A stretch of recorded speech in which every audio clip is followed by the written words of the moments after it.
Bonjour et bienvenue dans notre émission Sagesse bouddhiste. Prononcées il y a 2500 ans, les paroles du Bouddha historique sont transmises et expliquées depuis des siècles par des textes que l'on appelle canons bouddhiques. Il en existe plusieurs qui varient selon les langues, les cultures et finalement les écoles bouddhistes. Si le plus connu est le canon pali de l'école Theravada, les canons bouddhiques reflètent l'édification progressive et la propagation des valeurs du bouddhisme en Asie au tout début de notre ère. Avec notre invité Dominique Trottignon, nous allons nous pencher sur l'histoire passionnante de ces textes, leur origine, leur cheminement géographique, leur contenu et leur fiabilité aussi. La semaine prochaine, nous nous arrêterons plus précisément sur le canon pali, fondement de toute la tradition Theravada. Dominique Trottignon, bonjour. Bonjour. Vous pratiquez le bouddhisme de l'école Theravada depuis de nombreuses années. Vous dirigez l'Institut d'études bouddhiques et où vous enseignez particulièrement l'histoire des écoles indiennes anciennes. C'est ça. Merci de répondre à nos questions aujourd'hui. Alors, on va tout d'abord s'intéresser à l'appellation des canons bouddhiques. Qu'est-ce que ça veut dire précisément, canon bouddhique ? Alors canon, l'emploi du terme généralement c'est pour désigner les écritures sacrées d'une religion. Dans le cadre du bouddhisme, on l'a employé, ça vient du christianisme, par métaphore. Il s'agit de retrouver effectivement l'ensemble des enseignements qui sont considérés comme paroles de Bouddha. Et ça ne concerne pas uniquement les enseignements du Bouddha historique lui-même, ça peut aussi concerner les enseignements de ses disciples principaux ou de ses successeurs immédiats, dès lors qu'il y a une conformité exacte avec les enseignements plus anciens. Donc c'est un ensemble assez vaste finalement, qui ne se résout pas simplement au Bouddha historique. De quoi sont composés les canons bouddhiques ? Alors, il y a plusieurs grands canons au fur et à mesure des siècles. Si vous voulez, on va s'arrêter plutôt sur le plus ancien, qui est un peu la base de tous, qu'on appelle généralement les trois corbeilles, parce qu'il est composé de trois grandes parties, même si au sein des textes, il a différentes appellations, différents noms, et on le présente de différentes manières. Aujourd'hui, c'est quand même cette appellation de trois corbeilles qui est la plus fréquente. Qui est une appellation très imagée. Est-ce que vous pouvez nous expliquer pourquoi ? Alors, traditionnellement, on dit qu'à l'origine, les textes, quand ils ont été mis par écrit, c'est-à-dire aux alentours de l'ère chrétienne, ils ont été rédigés sur des feuilles de palme qui étaient reliées entre elles, qui formaient des petits paquets, et on les rangeait dans des corbeilles en fonction de leur thème. Et donc, il y avait trois grandes corbeilles. La corbeille dite du Vinaya, la corbeille des Sutras et la corbeille de l'Abhidhamma. Quel est leur contenu précisément ? Alors, la corbeille la plus importante, celle qui contient le plus de textes, c'est celle du milieu, c'est la corbeille des Sutras. Sutra, c'est ce qui a été bien dit par le Bouddha. Et c'est généralement le terme qu'on emploie pour désigner des enseignements formels, un peu théoriques, que le Bouddha fait de sa doctrine. Le Vinaya, c'est plutôt les textes qui concernent la discipline de vie, la manière de mettre en pratique, en fait, ces enseignements dans la vie quotidienne. Et la troisième corbeille, l'Abhidharma, c'est une corbeille qui est plus tardive, qui est constituée de textes qui vont systématiser, formaliser, organiser de façon plus approfondie ce qui est contenu dans les sutras. Alors, ce sont des traductions, par exemple, Vinaya, Sutra, est-ce qu'il y a des traductions précisément ? Alors, le terme Vinaya, c'est un terme qui voudrait dire qui écarte les obstacles sur le chemin. Donc, c'est toute la discipline, en fait, qui permet de cheminer sur la voie bouddhique sans être préoccupé par un certain nombre de choses. Donc c'est toutes les règles, les préceptes, en fait, qui permettent de vivre sans se poser de questions, mais qu'est-ce que je dois faire, qu'est-ce que je dois pas faire ? Ben voilà, on a les règles, comme ça tout est bien clair. Et ça écarte les obstacles sur le chemin. Sutra, c'est ce qui a été bien dit par le Bouddha. Et Abhidharma, il y a plusieurs façons de traduire le terme. Généralement, on traduit ça par doctrine supérieure. Le dharma, c'est compris souvent comme la doctrine et abhi, ce qui est en haut, mais on pourrait le comprendre aussi comme la doctrine complète. Dans ce chapitre-là, dans cette partie-là, les successeurs du Bouddha vont essayer d'aller jusqu'au bout de tous les raisonnements, de tous les enseignements du Bouddha, et finalement de donner quelque chose de totalement exhaustif de la doctrine bouddhique.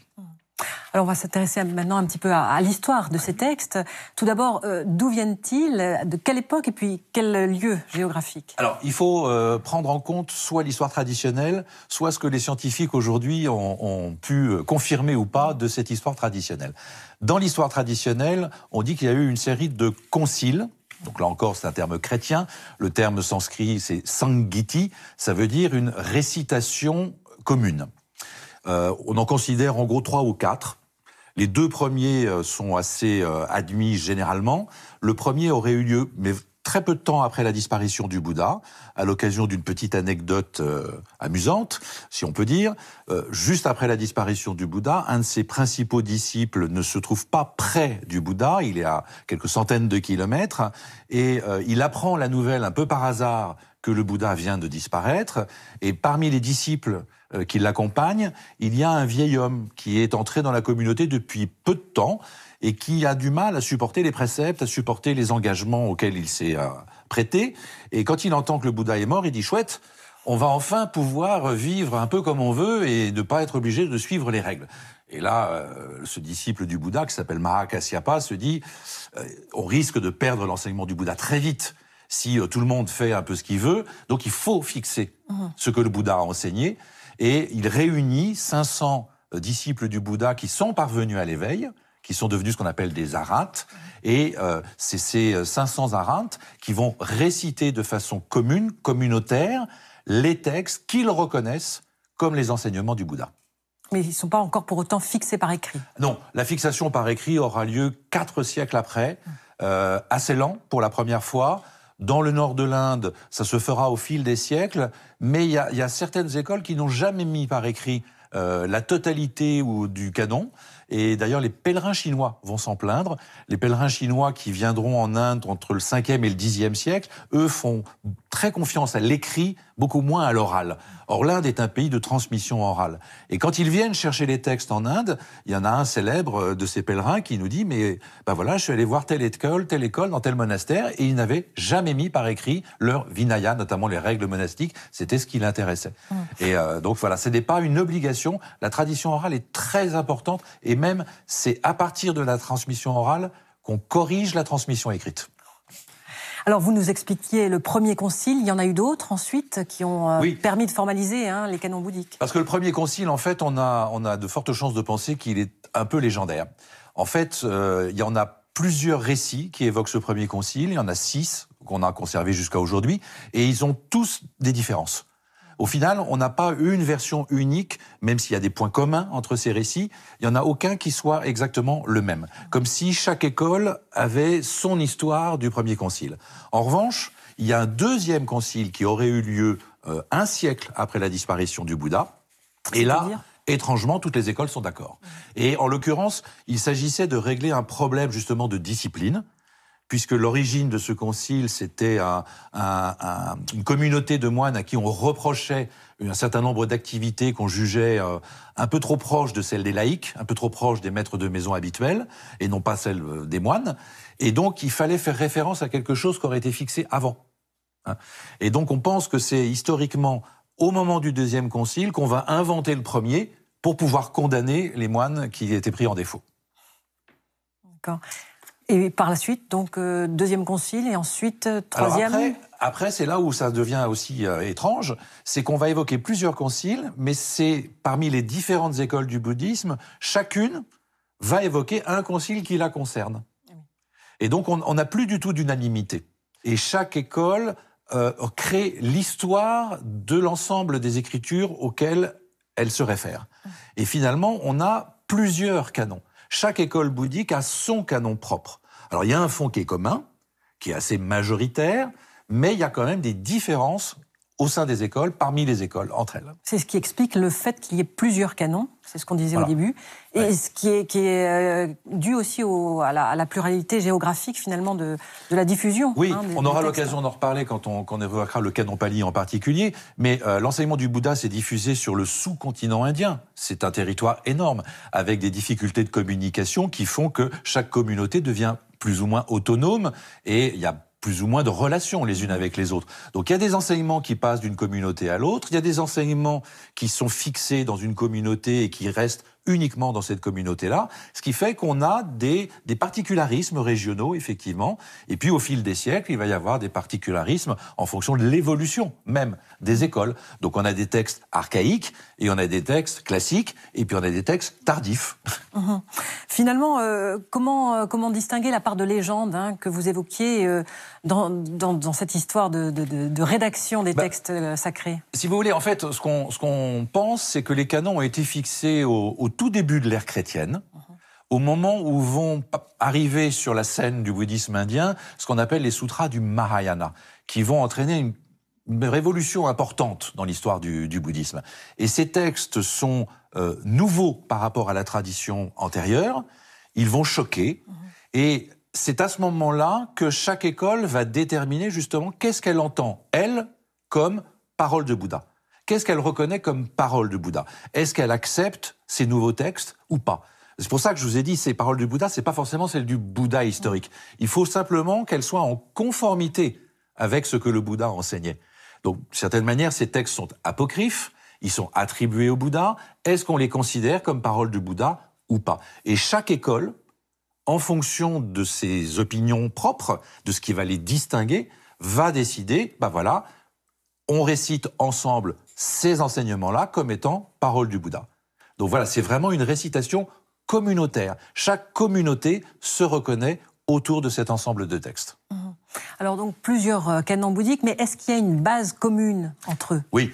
Alors aujourd'hui, c'est vrai que on a un canon qui est entier de l'école ancienne, ce qui nous est parvenu jusqu'à aujourd'hui, le canon Pali, dont on parlera la semaine prochaine. Plus précisément. Après, les autres, malheureusement, on ne les a qu'en traduction chinoise, en traduction tibétaine, de façon partielle, où on a retrouvé quelques manuscrits en sanskrit ou dans des langues d'Asie orientale, d'Asie centrale, mais on n'en a pas un en totalité.